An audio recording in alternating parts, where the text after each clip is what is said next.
Normalmente, cada persona que desarrolla una labor, en nuestros últimos tiempos hace un video para mostrar cómo es la vida de 24 horas, ejemplo, de un seminarista, o cómo es la vida 24 horas de un piloto, cómo sería la vida 24 horas de un carpintero, cómo sería la vida 24 horas de X o Y profesión.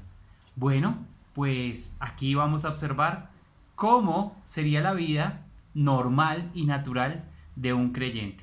Acompáñenme, por favor, queridos hermanos y amigos, tengan ustedes un muy buen día y abra su Biblia allí en Hechos capítulo 2 versículo 41. Allí unimos a nuestra reflexión anterior y en el versículo 42 nos va a responder el tema que trataremos hoy.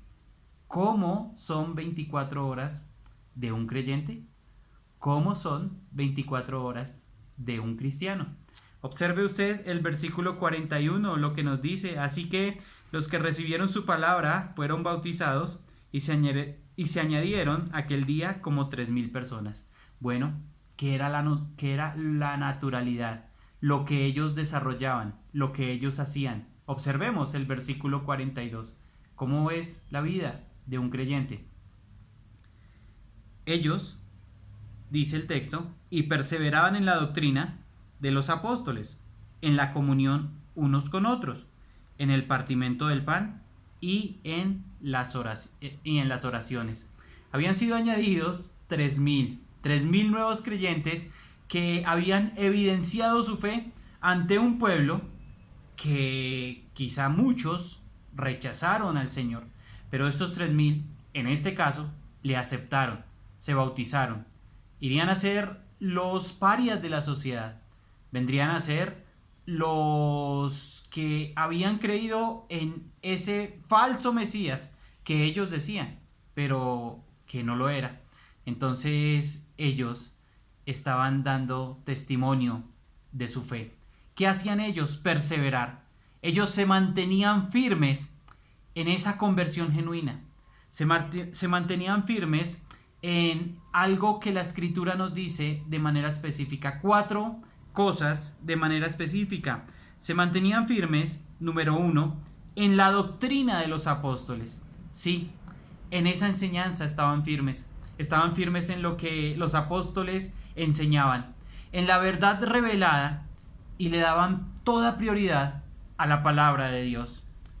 También ellos, como creyentes, al igual que nosotros, deberíamos estar atentos a la forma de interpretación apostólica de ese Antiguo Testamento. También a la forma de la revelación del Nuevo Testamento.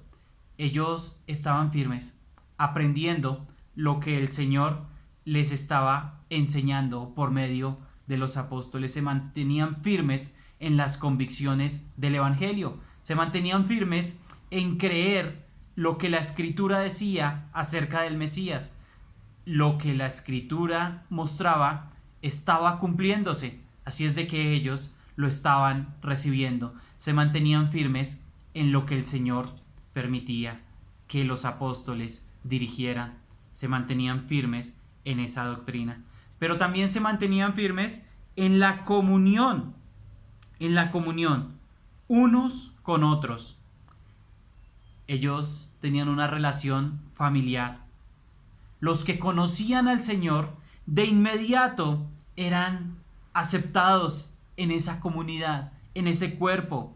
La común unión era evidente, como debe ser evidente hoy día en la iglesia del Señor, donde un miembro se duele y todos los miembros se duelen con él, donde un miembro se goza y todos con él se gozan, donde uno recibe honra y también todos dan gloria al Señor por esa honra. Ellos evidentemente se estimulaban a la santidad y a las buenas obras. Tenían una meta en común. Su meta era Cristo. Su meta era la persona del Señor resucitado. Así es de que esa unión era evidente. Ellos se mantenían firmes también en la obediencia del deber espiritual de la Santa Cena. ¿Sí? Ellos traían a la memoria a Cristo, dice el texto, en el partimiento del pan. Número 3, ellos se mantenían firmes en el partimiento del pan. No solo una confrontación constante con el pecado vivían ellos. Sí, todo su cuerpo fue molido allí en esa cruz, sino también el panorama de todas las bendiciones recibidas como creyentes en la sangre del nuevo pacto y también en la esperanza del regreso de Cristo. Qué propósito más grande con el partimiento del pan, tener un panorama completo de lo que la Escritura nos estaba enseñando, de lo que el mismo Señor Jesús enseñó, y se mantenían firmes en esa práctica. Se mantenían firmes, por último, en las oraciones. Entonces, el ejemplo de Cristo, Él oraba tarde, temprano, mañana y noche. Él oraba. Así es de que se mantenían firmes en las oraciones, en lo que el Maestro había enseñado con sus palabras y con sus hechos. Ellos estaban dedicados a la oración. Ellos conocían que por medio de la oración reconocemos la omnipotencia de Dios. Se valora. Allí se valoraba esa omnipotencia de Dios. Se creía que cuando oraban, ellos sabían que si se realizaba algo, era gran motivo de agradecimiento por ese hecho realizado. Pero también sabían que si no se realizaba, confiaban en que solo Dios lo podía hacer. En la oración observamos y reconocemos al soberano, reconocemos al omnipotente Dios, al que todo lo puede, en el cual toda nuestra confianza se deposita.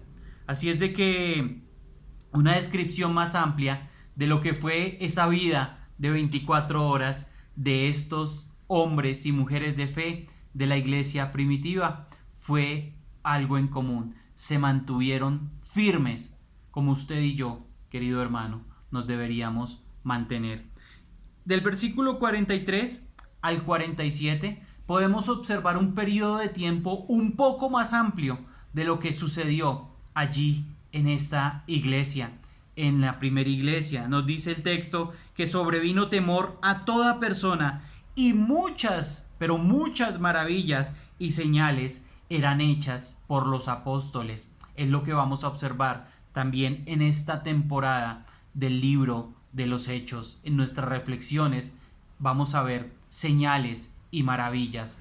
¿Periodos de señales y maravillas en la Escritura? Por supuesto que sí. Allí, en la creación, es algo maravilloso lo que Dios hace. Dios nunca deja de hacer milagros, pero nos va a demostrar otro periodo con Elías y Eliseo. Posteriormente, el periodo maravilloso del Señor Jesucristo. Y allí, en estos tiempos que estudiaremos, en esa iglesia primitiva.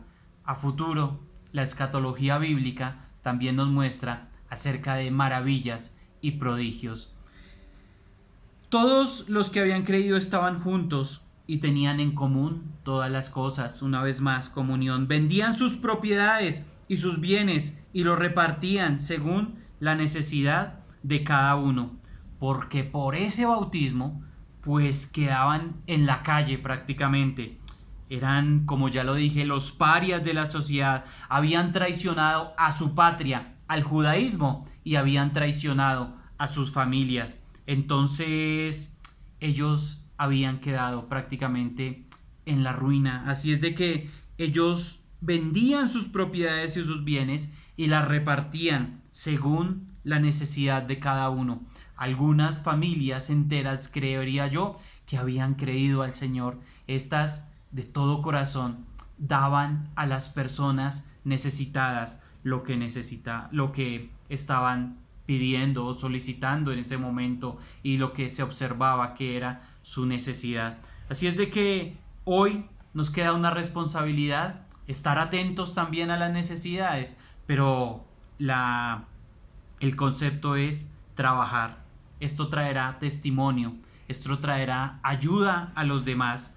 Esto, como el pastor Ricardo nos lo dijo ayer en su reflexión, tenemos las manos abiertas para dar y para recibir, y tenemos que estar dispuestos a no aprovecharnos absolutamente de nadie, sino al contrario, trabajar con nuestras manos para que podamos cada uno estar dando con nuestras fuerzas, y aún más allá de las fuerzas, ser de testimonio también en nuestros lugares de trabajo y poder proveer para mis necesidades, para las de mi familia y también para los necesitados. Entonces, aquí nos dice el 46: y perseverando cada día en el templo, partiendo el pan en las casas, comían juntos con alegría y sencillez de corazón.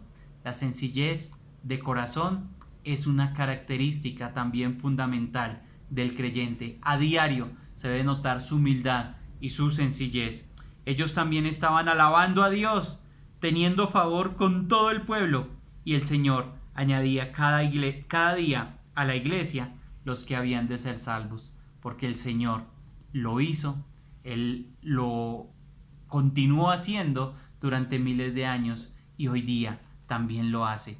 Damos gloria al Señor por los amigos que nos observan por el internet, pero damos gloria al Señor también por cada persona, por cada amigo y hermano que Él atrae a su iglesia y que Él lleva a su iglesia a salvarle, a que le conozcan más, también a tener comunión unos con otros, también a estar firme en la doctrina de los apóstoles, también a tener en obediencia la ordenanza de la Santa Cena y a orar juntos al Dios Todopoderoso. ¿Cómo eran 24 horas de un creyente? Espero que esto les haya dado luz, porque es natural que un creyente viva su vida de esta manera. Hermanos, bendiciones y buen día.